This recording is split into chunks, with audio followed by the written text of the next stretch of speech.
அல்ஹம்துலில்லா வஸ்ஸலாத்து வஸ்ஸலாமு அலா ரசூலில்லா. அஸ்ஸலாமு அலைக்கும் வரஹ்மத்துல்லாஹி வபரகாத்துஹு.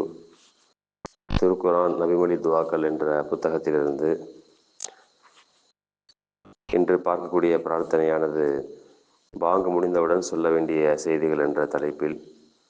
நேற்று பாங்கு சொல்லும் பொழுது அதற்கு எவ்வாறு பதில் சொல்ல வேண்டும் என்று பார்த்தோம். அதன் தொடர்ச்சியாக பாங்கு சொல்லி முடிந்தவுடன்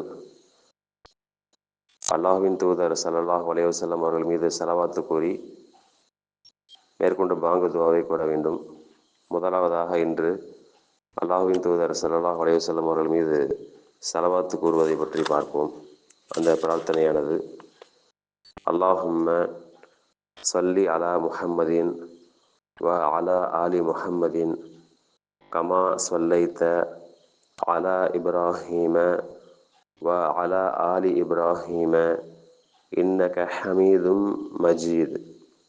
அல்லாஹும்ம பாரிக் அலா முஹம்மதின் வ அலா ஆலி முஹம்மதின் கமா பாரக்த அலா இப்ராஹீம வ அலா ஆலி இப்ராஹீம இன்னக ஹமீதும் மஜீத்.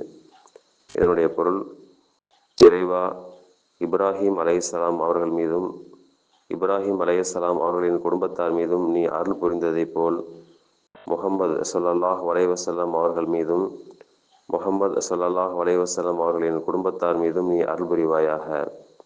நிச்சயமாக நீ புகழுக்குரியவனாகவும் கண்ணியத்திற்குரியவனாகவும் இருக்கிறாய். இறைவா, இப்ராஹிம் அவர்களுக்கும் இப்ராஹிம் அவர்களின் குடும்பத்தாருக்கும் நீ விருத்தி பரக்கத் செய்தது போல் முஹம்மது அவர்களுக்கும் முஹம்மது அவர்களின் குடும்பத்தாருக்கும் விருத்தி பரக்கத் செய்வாயாக. நிச்சயமாக நீ புகழுக்குரியவனாகவும் கண்ணியத்திற்குரியவனாகவும் இருக்கிறாய். இந்த செய்தி நூல்கள் முஸ்லிம் மற்றும் புகாரியில் பதிவு செய்யப்பட்டுள்ளது. அஸ்ஸலாமு அலைக்கும் வரஹ்மத்துல்லாஹி வபரகாத்துஹு.